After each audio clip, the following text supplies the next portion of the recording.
Bueno, este capítulo de Isaías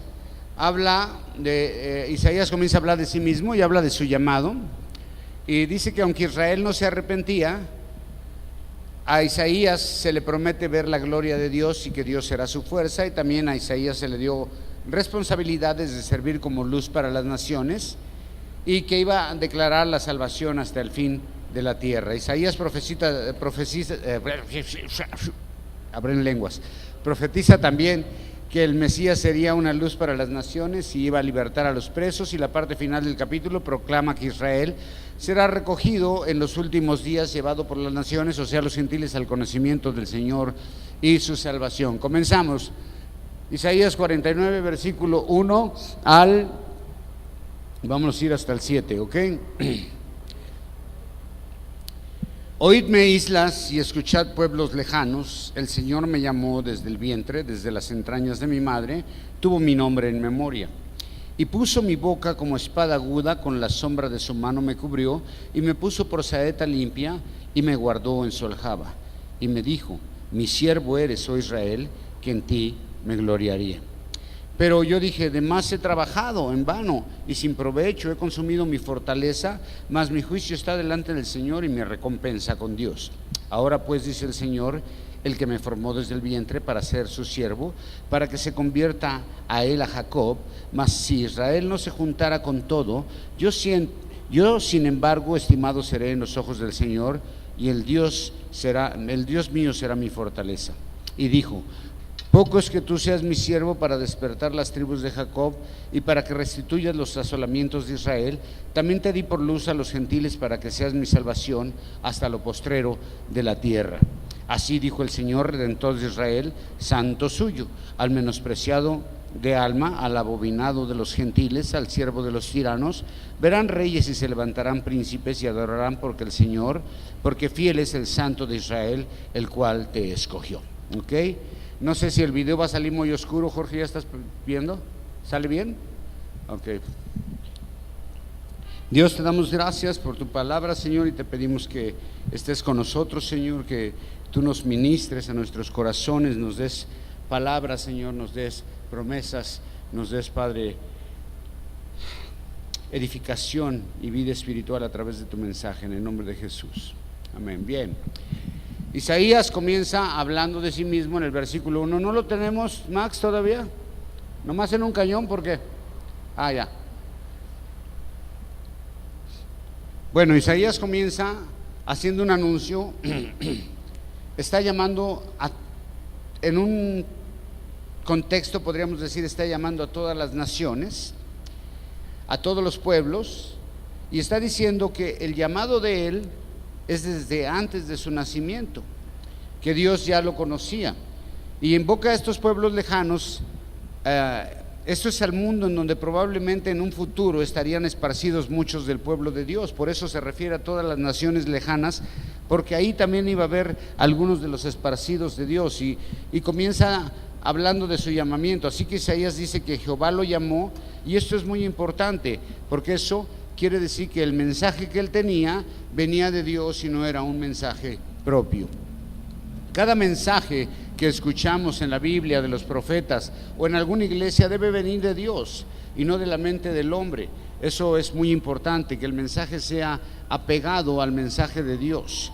Quien es llamado por Dios ahora también tiene un mensaje de Dios y debe de estar apegado al texto original, lo más posible a lo que Dios quiso decir. No inventa cosas ni se sale por otras rutas, ya que el mensaje es para edificación del pueblo, porque es palabra de Dios, ¿ok? Y lo primero que dice Isaías después de que su llamado ha venido de Dios, que ha sido escogido desde antes de su nacimiento, desde el vientre de su madre, lo primero que dice es que el Señor le dio, dice, mi boca como espada. El Señor le dio extraordinarios talentos y dones a Isaías para comunicar un mensaje, y sin duda también le dio muchos talentos también para expresarse y poder hablar, y hablar en algunos momentos hasta en formas poéticas y en canciones. Algunas de las cosas con las que Dios equipó a Isaías fue que puso en su boca como espada aguda, es decir, un mensaje poderoso que se compara con una arma, saeta bruñida, y también es un arma que está diseñada para pegar en el blanco, ¿no? Es decir, ya estaba guardado en las manos de Dios también con un propósito especial de dar un mensaje. Y esta saeta bruñida es para perforar el corazón, ¿ok? Entonces Isaías dice que voy muy rápido, un poquito de agua.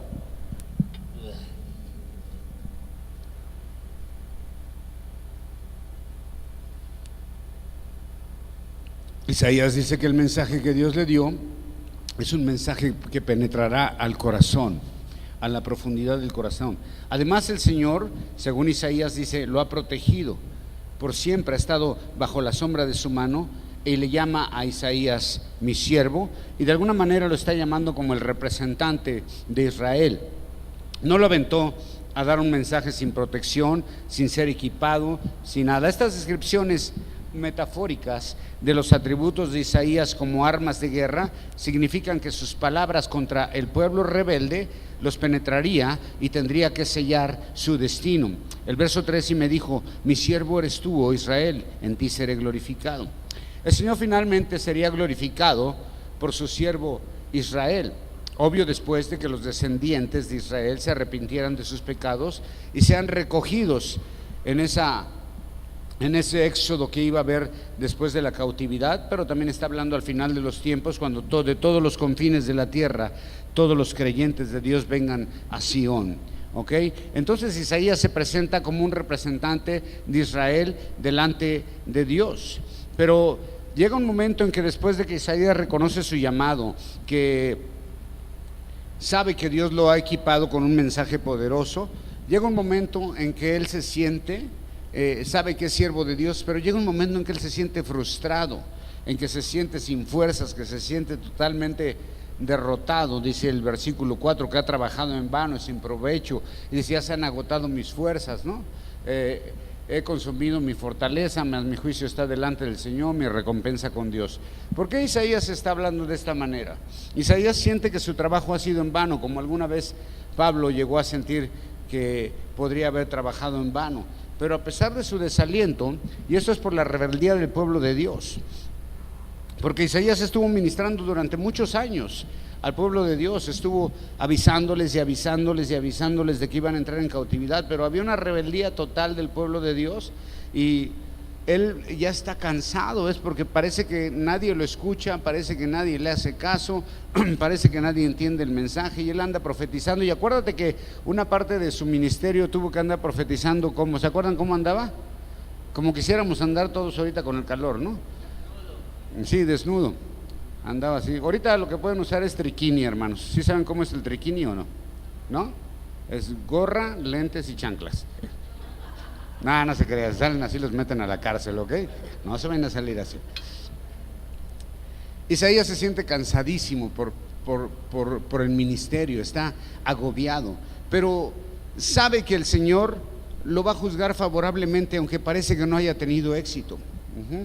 Entonces, para traer al arrepentimiento a Israel, él dice, aunque yo he hecho todo lo posible y he estado dando este mensaje que proviene de Dios para tratar de llevar al pueblo de Dios al arrepentimiento, y aunque yo no he tenido éxito en esto, o sea, parece ser que no ha tenido éxito en que lo escuchen, dice, yo sé que aún así Dios me va a juzgar favorablemente, porque Dios no va a juzgar a sus siervos por el éxito o por la cantidad de gente que trae algo, sino porque está predicando su mensaje, simplemente porque está obedeciendo, ¿ves? Entonces a veces medimos el éxito con la cantidad de gente que está viniendo o cosas como esas, pero realmente la misión de él era solamente predicar un mensaje, y el arrepentimiento tenía que venir de manera individual de cada persona. Está cansado por la rebeldía de la gente que no escuchan el mensaje, pero aún así no espera recompensa de los hombres. Él está esperando que su recompensa venga de Dios, y eso es muy importante, hermano. Cuando servimos a Dios en cualquier área, no estamos esperando la recompensa del hombre, no estamos esperando que nos digan, ay, qué bonito cantas, qué padre tocas, o te den tus palmaditas en la espalda, o qué bonita estuvo la predicación. Nada de eso, ¿ves? O sea, solamente necesitamos la recompensa de Dios, ¿no? Y la recompensa de Dios viene en muchas maneras. Hay quienes en su servicio a Dios les gustaría aplausos o adulación, de los seres humanos, de los demás creyentes, pero Isaías va a esperar la recompensa que viene de Dios, porque es la mejor recompensa que puedes tener como un siervo de Dios, ¿ok? Y luego dice el verso 5, después de que él dice que está agotado, que está agobiado, en contraste dice, bueno, Dios será mi fuerza, ¿no? Él será mi fortaleza. Yo ya estoy cansado, ya el pueblo no escucha, ya me cansé de estar predicando lo mismo siempre y no pasa nada. Pero bueno, aunque no tengo éxito en mi llamado, aunque me siento cansado, no voy a desmayar, porque Dios es mi fortaleza. Cuando uno no tiene como fortaleza a Dios, fácil caemos y desmayamos, ¿ves? Y rápido nos cansamos y decimos, pastor, ya me quiero bajar del ministerio, es que, ya me cansé. ¿No he escuchado eso a veces? Yo lo escucho seguido, ¿no? Esa es la razón por la cual muchos abandonan su llamado, porque esperan siempre tener éxito. Y cuando algo sale mal, cuando la gente no reacciona al llamado, o cuando hay apatía del pueblo, o cuando hay rebeldía del pueblo, o cuando son faltistas, o cuando hacen lo que quieren, pues, y no te hacen caso, mucha gente se cansa. La gente que está sirviendo a Dios se cansa, pero lo principal es porque su fortaleza depende del éxito. Pero lo importante es hacer la obra funcione o no, pero no en tu fuerza. Para permanecer en Dios tenemos que estar con Él, porque si no, no lo vamos a lograr. Para servir a Dios necesitas hacerlo en la fuerza de Dios. Cuando la gente está sirviendo en su propia fuerza, comienzan a cansarse, se desmayan y empiezan a aventar los ministerios y empiezan a decir, es que ya no, ya estoy cansado. Además, la gente ya no quiere. Ya le dije como a 20 y no quiere. Así con tono hidrocálido. Pues ya le dije como a 20, ni quieren. ¿No hablan así? Ya. Aquí somos puros chilangos casi. ¿Sí o no? Simón, dije, Simón. Así que Isaías dice, aunque Israel no se arrepienta y aunque Israel no sea recogido, aún así yo voy a ser estimado a los ojos de Jehová, y mi Dios será mi fortaleza. Así es de que no se preocupe si está sirviendo en un área y parece ser que su ministerio no está teniendo éxito y parece ser que las cosas no están funcionando, porque no depende de eso. Usted va a ser estimado a los ojos de Dios, no por la cantidad de gente que está ganando o sirviendo, no. ¿A quién ama más Dios? Al pastor, ¿cómo se llama ese evangelista gabacho? Billy Graham, ¿sí? Que trajo miles y miles y miles de personas a Cristo, o ¿a quién? O al Chema, por ejemplo. ¿A quién ama más Dios? Igual, ¿no? A los dos igual, ¿no? El punto es servir a Dios. Así es de que, aunque Israel se está negando a responder a los ruegos de Dios a través de Isaías, Isaías está asegurado de la aceptación de Dios por lo que está haciendo. En el verso 5, aquí cambia un poquito, y la mayoría cree que Isaías ya está hablando del Mesías por el recogimiento del pueblo que habla. Mira, ahora pues dice el Señor, el que me formó desde el vientre para ser su siervo, para que se convierta a él a Jacob, mas Israel no se juntara con todo, yo sin embargo estimado será a los ojos del Señor, Dios será mi fortaleza. El 6, por favor, vete ahí. Digo, poco es que tú seas mi siervo para despertar a las tribus de Jacob, para que restituya los asolamientos de Israel. También te di por luz a los gentiles, para que seas mi salvación. En otros lados dice, mi salud hasta lo postrero de la tierra. Entonces dicen, ok, este verso, la mayoría cree que Isaías comienza a hablar del Mesías, porque Isaías no podría restaurar el reino, ¿ok? No lo podría hacer Isaías, sino esta sería una de las señales que haría el Mesías. Digo, esto es muy confuso, ¿Ve? Y de doble interpretación, tal vez, porque Isaías está hablando de él, pero de repente dice: te di por luz a las naciones y para que el recogimiento del pueblo, y dicen: bueno, eso no lo va a hacer Isaías, eso lo tiene que hacer el Mesías. Entonces podría tener un doble contexto inmediato, lo cual el contexto inmediato sería lo que Isaías está haciendo, pero el anuncio del recogimiento del Señor a su pueblo no lo podría hacer Isaías, porque eso va a ser en los tiempos finales, cuando de todos los confines de la tierra venga Jesús a recoger a sus ovejas. El contexto inmediato, el regreso de los cautivos, pero la promesa futuro, el regreso de los esparcidos. Luz a las naciones, dice el verso 6. Aquí algo más que podría referirse al Mesías, ya que Isaías no podría hacer esto, aunque su mensaje era un mensaje de luz a las naciones, ni podría restaurar el remanente, ni ser luz a las naciones como tal, a futuro, pero sí en un contexto inmediato. El Señor le da a Isaías instrucciones adicionales y le dijo: poco es que tú seas mi siervo para levantar a las tribus de Jacob y para restaurar a los preservados de Israel. También te daré como luz a las naciones para que seas mi salvación hasta el extremo de la tierra. ¿Eso lo podría hacer Isaías? Bueno, ¿quién más podría hacer esto sino Jesús? Entonces Dios siempre esperó que su pueblo fuera luz a las naciones, cosa que no sucedió, pero en Jesús está sucediendo ahora. Jesús está haciendo luz a las naciones y será al final de los tiempos. En la segunda llegada será la luz del mundo. El Señor le dará la tarea adicional de servir como una luz a las naciones, es decir, o sea, a los gentiles, que son los pueblos de la tierra en general. Y los escritos de Isaías serían de alguna manera un testimonio poderoso de Dios y su plan de salvación, tanto para los descendientes de Israel como para todos los demás pueblos. Por eso es que ahora estamos leyendo esto. ¿Ves? Es un testimonio poderoso que es luz a las naciones también para nosotros. Pero todo esto se cumpliría en Jesús. El apóstol Pablo cita este versículo en el libro de Hechos, el mandato de ser luz a los gentiles como un deber de los primeros cristianos. En Hechos capítulo 13, verso 47 dice: porque así nos ha mandado el Señor, diciendo: te he puesto para luz de los gentiles, a fin de que sea salvación hasta los confines de la tierra. Ese era el propósito del pueblo de Dios. No lo logró,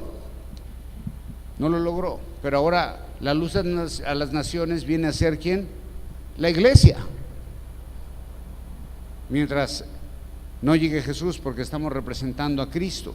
Los sentimientos de Isaías de desilusión, de desaliento por causa de sus esfuerzos no llegaron al arrepentimiento a los de casa.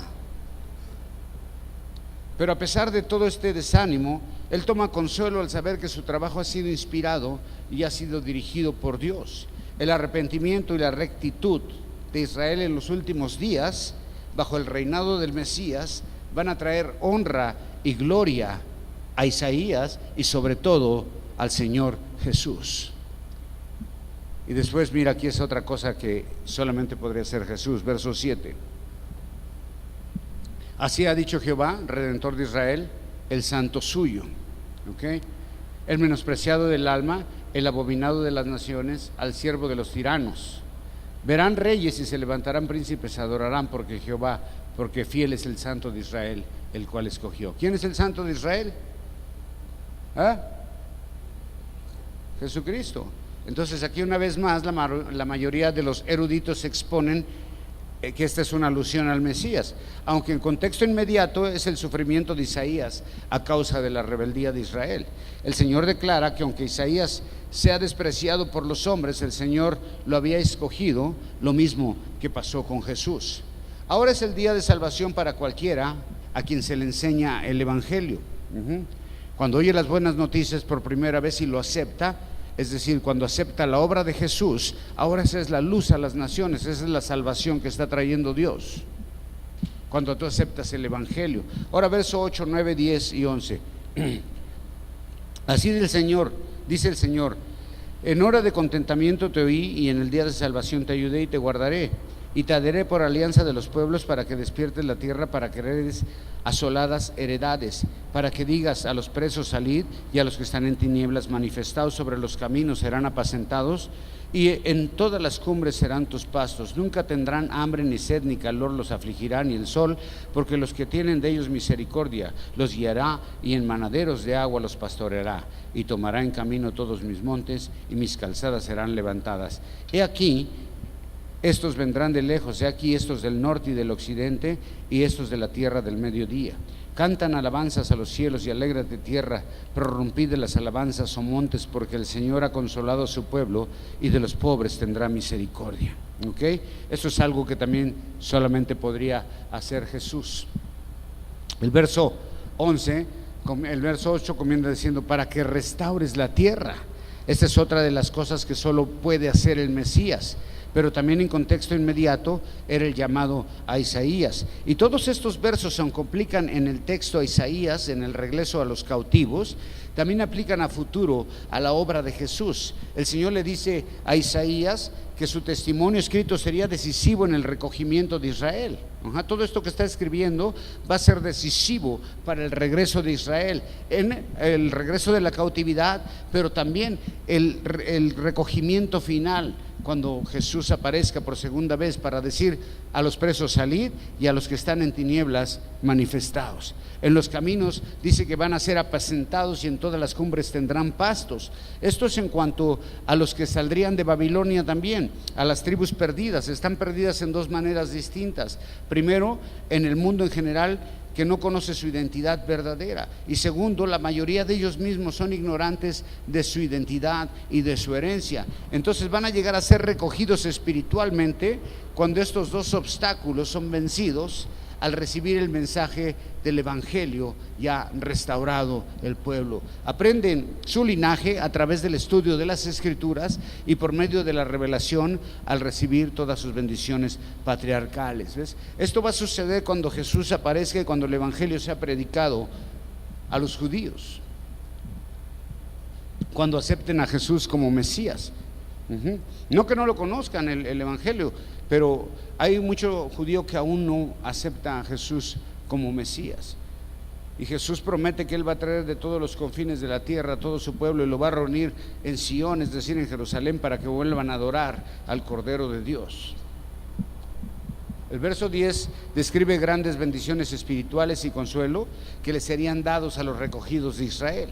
Y otra vez invocada la metáfora de los fieles con un rebaño. Dice, no tendrán hambre ni sed ni calor ni los afligirá, porque el que tiene de ellos misericordia los guiará y conducirá junto a los manantiales de agua. ¿Quién es este? Pues es Dios, es Jesús, el que pastorea al pueblo. Manantiales de agua significa la revelación e inspiración de la palabra de Dios. El Señor va a cuidar de ellos como un pastor cuida de su rebaño. El verso 11 declara, dice, y convierte sus caminos y montes en mis calzadas serán elevadas. Es un regreso a Sion. Montes en una metáfora significan naciones, camino y calzada significan camino a la rectitud, o sea, el plan de salvación de Dios. El Señor prepara caminos. O sea, Él está preparando ya los medios para recoger a su pueblo y el retorno de todos los israelitas dispersados, ¿ok? El versículo 12, Él continúa diciendo, he aquí estos vendrán de lejos, he aquí que otros del norte, del occidente, y estos de la tierra de Sinim. Esto es súper interesante, ¿eh?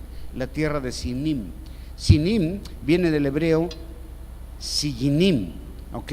¿Y sabe qué podría significar? No me lo va a creer, pero lo puede checar.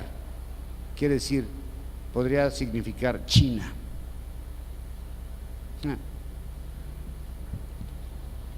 Impresionante.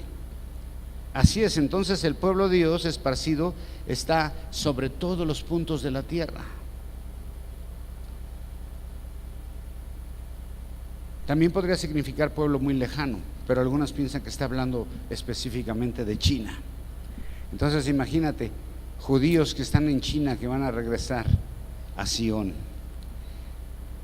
Los recogidos de Israel, es decir, los que van a regresar, van a venir de una gran diversidad de lugares muy lejanos y van a regresar dirigidos por Dios, por el Señor. Y los que están en tinieblas manifestados equivale a los del norte y del occidente, que describe el estado espiritual de todos estos recogidos que aún no han tenido ese encuentro con el Dios verdadero. El versículo 13 describe ya un gran gozo que se va a manifestar tanto en los cielos como por toda la tierra cuando suceda en la restauración de la nación, el recogimiento de los esparcidos. Mira, cantad alabanzas, oh cielos, y alégrate tierra, prorrumpid en alabanzas montes, porque Jehová ha consolado a su pueblo y sus pobres tendrá misericordia. Va a ser un cántico de alabanza en el cielo y en la tierra impresionante, ¿no? Entonces,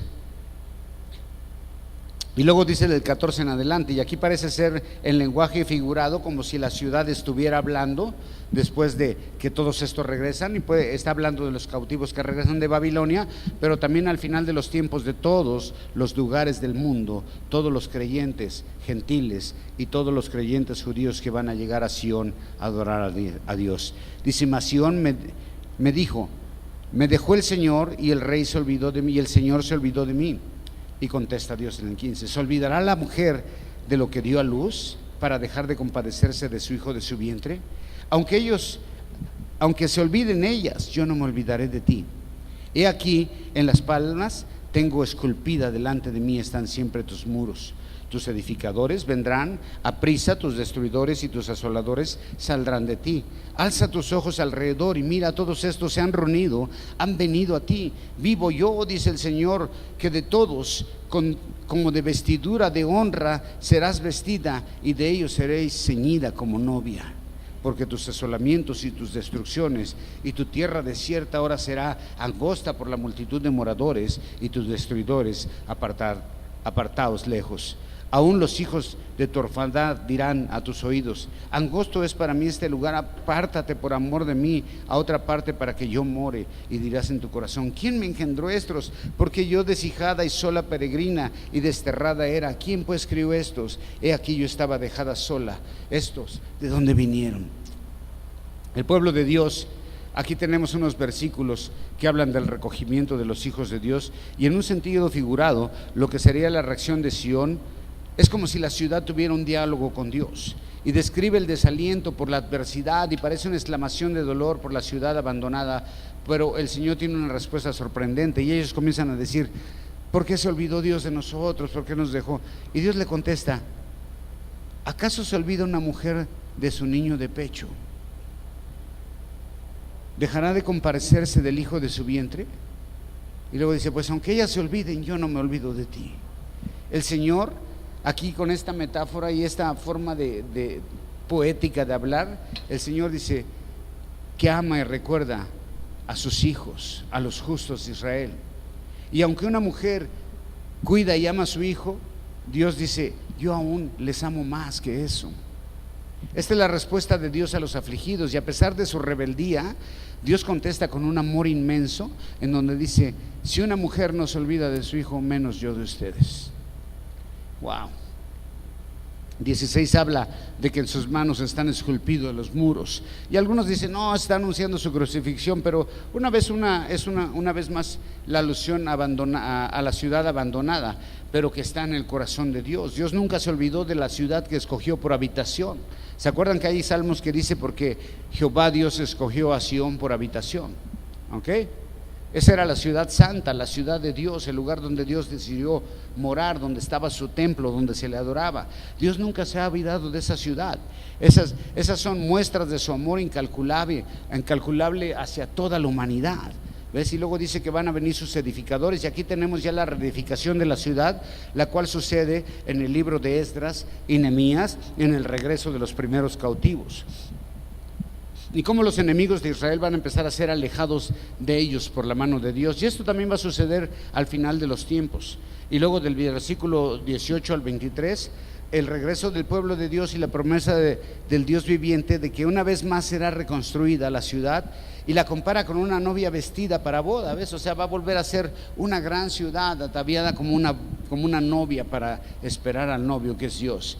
Y luego dice que va a ser tanta la multitud que ahora aquella ciudad reconstruida será pequeña para albergar a todos los que van a regresar de todas las partes del mundo. Y esto va a ser en el futuro. En el futuro de todas las partes del mundo habrá una calzada que es la calzada de santidad, por donde irán todas las naciones y todos los creyentes, y no va a haber obstáculos para llegar a adorar al templo de Dios en la ciudad de Sión. Y van a ser miles y miles los que van a estar adorando. Y luego una vez más los enemigos van a ser alejados. Cuando dice que la ciudad será estrecha, es una forma de hacer notar la cantidad de gente que va a regresar. Y la tierra que quedó una vez destruida sin habitantes va a ser abarrotada de todos los recogidos de Israel, de todo el pueblo de Dios que se va a juntar a una sola en ese lugar para adorar a Dios. Y van a decir: este lugar es pequeño para nosotros, ¿ves? Sión y Jerusalén se van a esforzar para poder acomodar a toda esa gente que vienen recogidos una vez más al pueblo de Dios. Y la pregunta que Sión se maravilla, dice: ¿quién crió a estos? ¿De dónde salieron tanto hijo mío? Yo no me acuerdo haber tenido tantos hijos. Y Sión se maravilla del recogimiento de los hijos de Dios. La ciudad está hablando, diciendo: ¿de dónde salieron todos estos? Yo estoy sola, abandonada, sin hijos, y de repente me encuentro que es una multitud, naciones y naciones, ¿ves? Y el versículo 22 dice: yo daré mi mano a las naciones, daré estandarte, daré bandera. Y traerán en brazos a tus hijos, y tus hijas serán traídas en hombros. Wow, está impresionante eso, ¿no? Aquí la salvación se extiende a todas las naciones y presenta a Israel junto con los gentiles convertidos. El evangelio restaurado será predicado a todas las naciones. Y la respuesta, la consecuencia de eso es el verso 23, dice: reyes serán tus ayos, tus maestros, y reinas tus nodrizas. Con el rostro inclinado a tierra adorarán y lamerán el polvo de tus pies, y conocerás que yo soy Jehová, que no me avergonzarán los que esperan en mí. Wow. Todos los pueblos del Señor son aquellos que lo esperan. Los que están esperando en Jehová son los que van a llegar ahí, los que esperan la venida del Mesías. Y en sentido figurado dice: lamerán el polvo de sus pies, en tanto que los reyes y las reinas de las naciones gentiles, es como que decir, van a nutrir a aquellos que son los escogidos. Los creyentes, los gentiles convertidos van a ser quienes van a nutrir al pueblo de Dios también. Y luego dice el 25, hablando con unas respuestas, preguntas retóricas, ¿no? Preguntas, a Isaías presenta un escenario poco probable, ¿no? Y la traducción es que el Señor va a luchar las batallas de los justos, que van a ser protegidos, justificados, no importa cuán terrible sea su enemigo. Y el verso 26 ya explica detalladamente. Dice: a los que te oprimen les haré comer su propia carne, y con su propia sangre serán embriagados como vino, y conocerá toda la carne que yo soy Jehová, yo soy tu Salvador y tu Redentor, fuerte de Jacob. El Señor proclama en este versículo que todos los que sean los perversos, los que no crean, los que vayan todavía en contra de Israel, van a ser destruidos entre ellos mismos por guerras internas. Se van a matar ellos mismos. El juicio final, cuando todos los hombres se presenten para ser juzgados por Dios, entonces la mayoría van a confesar: toda carne conocerá que yo soy el Señor, Salvador tuyo, Redentor tuyo, el fuerte de Jacob. Toda rodilla se doblará, dice, ¿no? Y confesará que Jesús es el Señor. Y los que vivan sin Dios, los que aún no hacen una decisión por Cristo, o los que viven aún en rebeldía y todas esas cosas, y lejos de Dios, y no están conectados, y nomás es puro ritual y puro chararará, pues todos se van a presentar delante del tribunal de Dios. Todos nos vamos a presentar delante del tribunal de Dios. Y los que vivan sin Dios en el mundo, entonces confesarán que el juicio de castigo eterno es justo sobre ellos. Muchos van a confesar que Jesús es el Señor, y otros van a confesar que el juicio de castigo eterno es justo sobre ellos.